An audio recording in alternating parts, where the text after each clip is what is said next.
Hello everybody, the Casual Woodsman.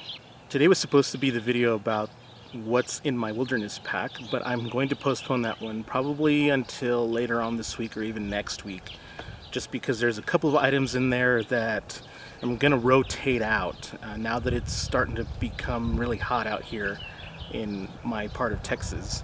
I'm no longer going to be using a lot of the cold weather items that go in there, so as I'm swapping those out and rotating those with some of the warm weather stuff, once that's completed, I'll show you exactly what goes in there for my warmer months in my wilderness bag. So, having said that, today I'm going to do a really short video on something that I've always been fascinated with, but never really tried for myself until just recently, and that is the knife survival sheath system. And there's a couple of options that I want to show you guys today, so let's go ahead and start talking about that.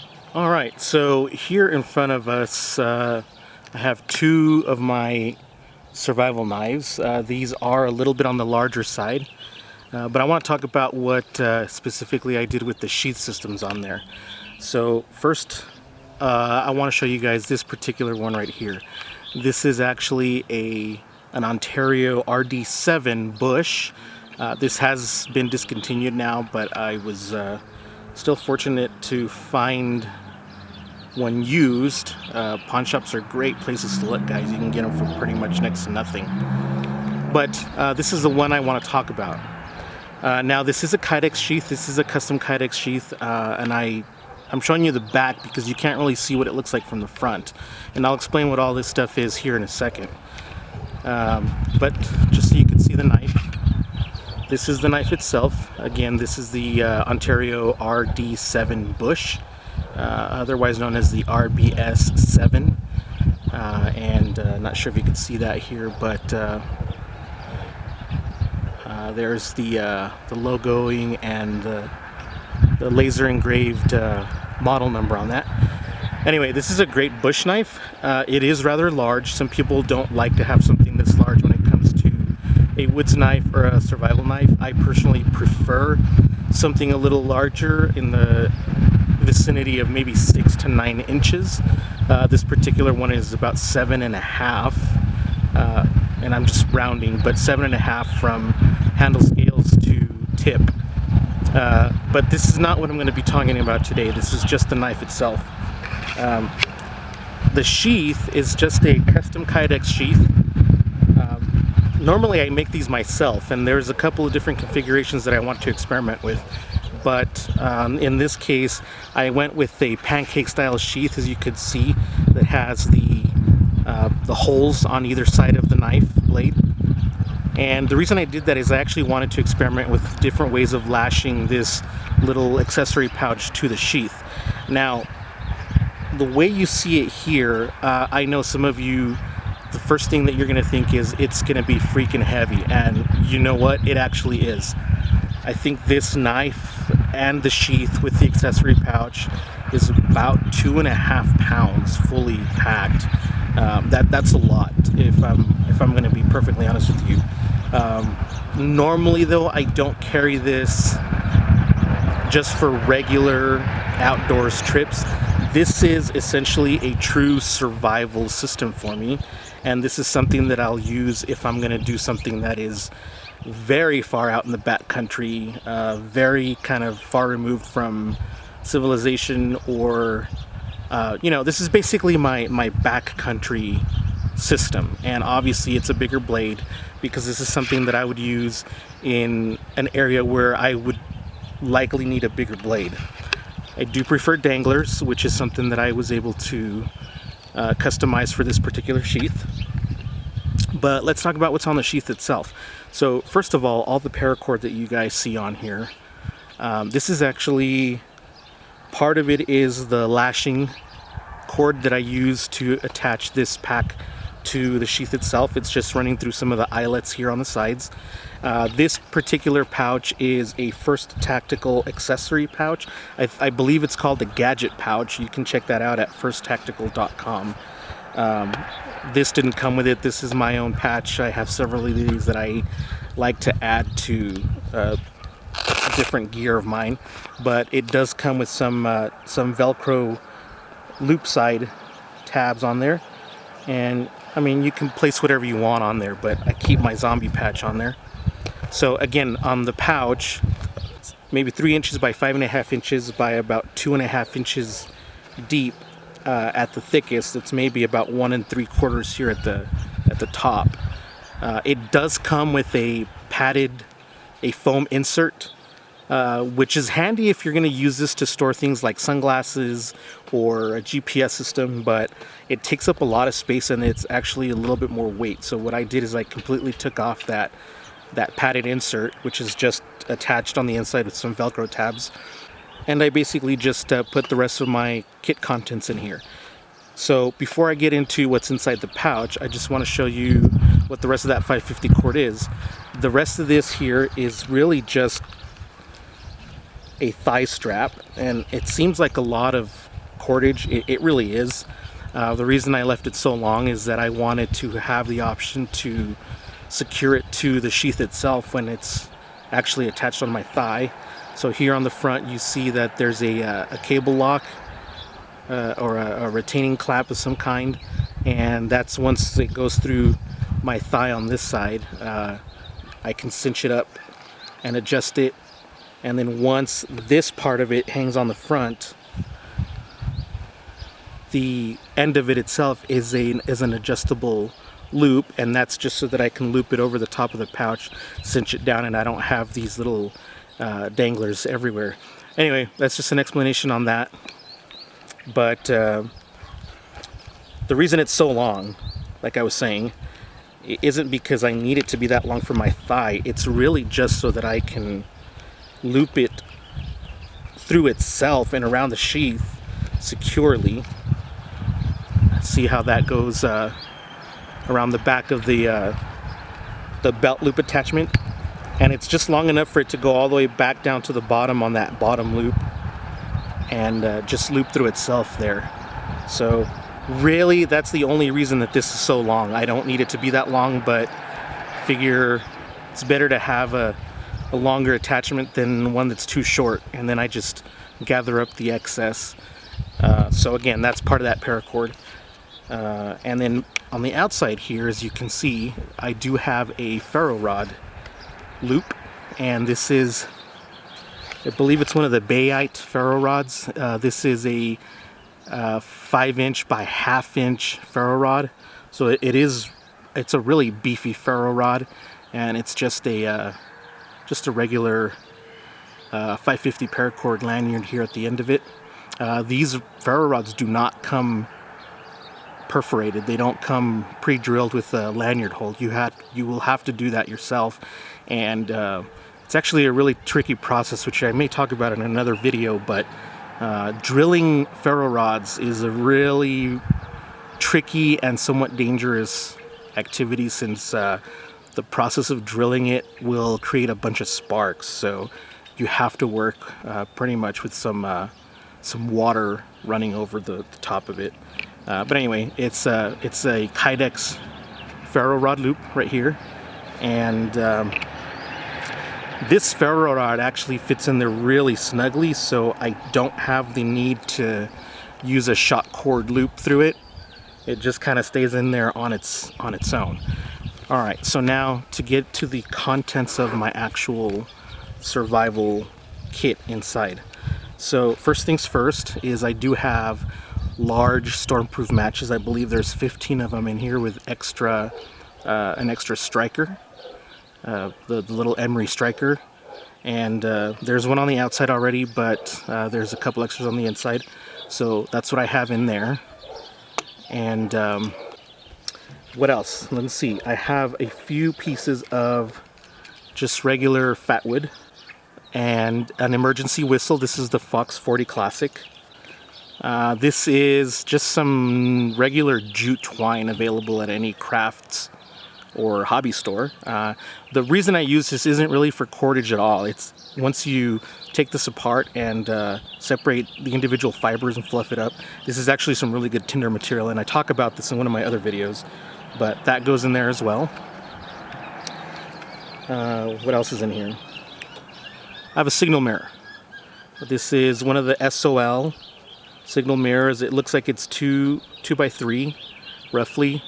It still has a protective film over it because I don't plan on removing that unless I'm actually getting ready to use it. Just going to protect it from scratches. So there's a signal mirror. And finally, some people might say this is overkill, but this is actually really important to have out there, is a Silva map reading compass. This is just a standard plate compass, and it's got the removable, or the rotatable bezel on it, magnifying loop on it, all of the map scales and rulers, and it has a safety lanyard on it. So that's another thing that I have on there. And that actually goes into, there's a rear sleeve in this pouch, and that's where that lives. So this is basically the contents of my knife sheath emergency kit. I wouldn't call it a survival kit because you're not going to survive off of this, and I'll get into that here a little bit more, but this is just a basic emergency kit. A lot of this stuff is obviously fire starting material, but more so than that, all of the stuff that's in here can actually be used for signaling. You can use fire for signaling, you can use a mirror for signaling. The whistle is obviously a signal device, and then the compass is kind of a no-brainer. But this is mainly an emergency kit, not so much a survival kit. All of that goes into this little pouch with a little bit of room to spare, and I don't want to overfill this. Like I said, this is already heavy enough as it is. So this is the full kit together. Normally I don't use lanyards on my knives, but considering this is a rather large blade, I decided to put one on there just in case. So this is the first system for the Ontario RB7, or excuse me, the Ontario RD7 bush. So now I'm going to show you this one, and this is actually the one I'm using primarily. This is an Ontario RD6. This is just the regular version RD6. It's not the Bush series. So this is about 6.5 inches long, and it's a full 1/4 inch thick 5160 steel. The RD7 is actually 1095 if I'm not mistaken, but this is what I've been using primarily. I do prefer the blade length on this, and I do prefer the thickness on that. It's a little bit more manageable, it's a little bit more compact. It actually weighs about as much as the RD7 just because of the thick blade stock, but the sheath system on this one is nowhere near as heavy. So let me talk about this sheath system. There's no ferro rod loop on this sheath at all, and I'll show you why here in a sec. This is a Maxpedition barnacle pouch. It's about 2 by 3 inches by about 1.5, and it's lashed to the sheath the same way that this is lashed to this other sheath. However, if you notice something, this is a taco style sheath. This isn't one of those pancake ones. This only has the eyelet grommets on one side, but it's actually on there pretty secure using the same paracord method that I used to lash it onto this one. So I don't think that there's any disadvantage in me having a streamlined sheath because the pouch actually stays on there really firmly, really secure. Same leg strap system that I have on the other one with the same kind of cord lock. And this one doesn't have an adjustable loop at the end because this one actually isn't as long once I wear it. And the same kind of dangler belt system that I use on all my sheaths. You can see though this one is designed to fit the taco style, so it's only got the mounting grommets on one side. And let me talk about the pouch contents on this one really quick. This little pocket on the outside, it's just a flat pocket. There's really no room in there for anything other than something really thin and really flat, and therefore it's the perfect spot for my mini signal mirror on this one, which lives in there. Again, these are not survival kits, these are emergency kits, and my primary purpose for something like this is going to be fire and signaling. Alright, so inside, these are stormproof matches in a waterproof bag. The striker is actually inside the bag. It's kind of the way the bag is folded over. The striker sits in a separate little area that's separated from the matches, so there's no chance of accidental striking one of these matches. But they might be the UST stormproof matches, but that's what lives in here also. Also, another UST compass. This isn't as nice as the Silva compass, but it does work. It's fairly accurate. I've tested it before. Also, rotatable bezel and some of the map reading rulers and such. Normally I'd have a lanyard attached to this, but I'm actually waiting on something a little bit more streamlined than the paracord I used to have on there. Nevertheless, that is also part of this kit. And alright, so here's the reason I don't have a ferro rod on the outside of this knife sheath, and that is because on the inside I have my breakaway Altoids fire kit, which I've actually talked about in another video. And inside this Altoids tin is pieces of fat wood, some jute twine. These are those paraffin cotton, they call them tinder tabs or quick tinders. And this little part of it here is actually my ferro rod and striker set. This is also from UST. I took the little lanyard off because, quite frankly, it was kind of a joke. But in here is a pretty decent ferro rod. Not very big, but it will get you out of a jam. It's good for, you know, a couple dozen fires at the very least. If you take care of it, it'll probably give you 100 fires. And it's got the built-in striker on the other end of that cap. So again, I already have a way to strike a fire with this, and it's all self-contained. Nice little package, and that fits right inside my Altoids tin fire kit. So all of that together fits really nicely inside this Maxpedition barnacle. I don't have a whistle in here. That's something that I'm looking at some options on how I can fit one in there. The Fox 40 that I like using actually will not fit very comfortably in here. I mean, it'll fit, but you kind of have to force it in there with all the other contents in there. So I'm looking at some of the other options of the streamlined whistles, or maybe a way to modify the existing one to be just a little slimmer. I know Fox 40 makes a classic mini, so that might be something that I'll look into. But anyway, this is actually the one that I've been using maybe 90% of the time, just because it's a little bit more compact, and it's a little bit more manageable. But this is, again, if I'm going to be out there in someplace really remote, or someplace where I may actually need a bigger blade for whatever reason, this is what I would use. And I mean, if I'm going to be honest with you, this was just a fun project. I mean, whether or not I'll actually ever really realistically need something like this for true survival, I mean, that's debatable. But you and I both know that a lot of us do this kind of stuff just simply for the, I don't know, for the fun of it, for the fun factor. So nice little project to do. It is manageable. It's heavy, like I said, but I actually use an actual pistol belt whenever I carry something like this with other stuff attached to it. And so the weight of this is going to be a lot less noticeable when I'm carrying it.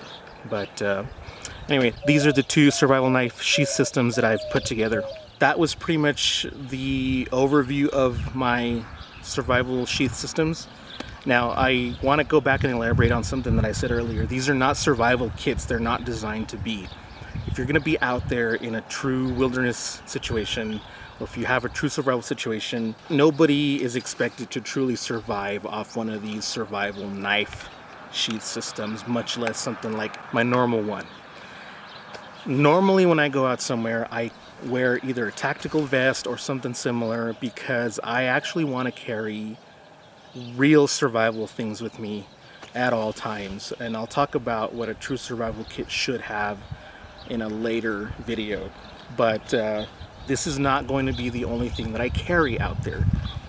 I want to make sure that I am properly equipped to go out and do what I need to do, whether it's camping or just I don't know, going out for a weekend of bushcraft. A word of caution is don't be foolish and just go out there with your high-speed, 5-pound survival knife sheath system and nothing else, and expect to actually be able to survive something or be prepared for any kind of contingency that you may run into out there. This is only extra, if you will.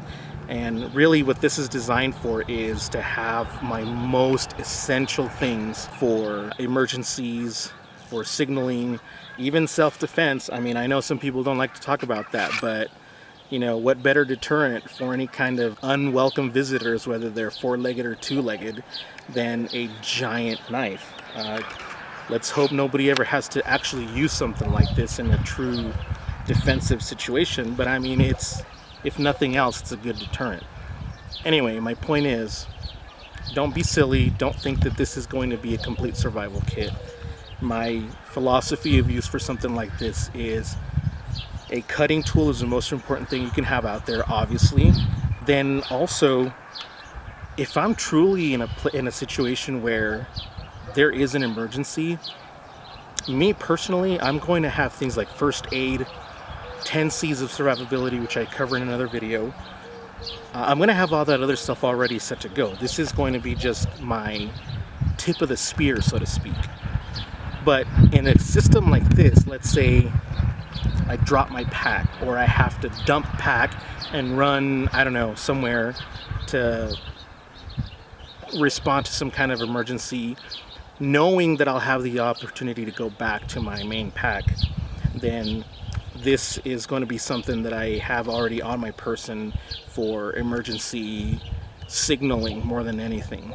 And fire, mirror, whistle, those are all things that you can do to draw attention if you're ever in a true survival situation. But like I said, I can't stress this enough. Don't think that this is going to be a full survival kit for your wilderness adventures. So anyway, all right, so that's pretty much the whole video for today. Hopefully you guys got some useful information out of this, and if nothing else, this is a fun project to do and put these sheath systems together just to see if the philosophy of use on something like this would be practical. In some ways it is, in some ways it isn't, but hopefully I can revisit this later on down the line once I've had a chance to actually use these systems in a real world situation, and then I can come back and say, yeah, this is an excellent system, or no, this is too heavy, there's no way I would actually advocate for something like this, or maybe just, yeah, it was all right, but I could maybe replace this item with this item or whatever. So hopefully these will get some use once they decide to reopen some of our parks and recreational areas, so that I can actually go out there and put some use onto these out in the woods or out in the desert. Again, if you guys have any questions, feel free to put them down in the comments. If you guys have any other suggestions or anything, also put them down in the comments. Once again, thank you guys for sitting through this whole video and for sticking around and watching the whole thing. You guys be prepared, be safe, and I'll catch you next time. Casual Woodsman out.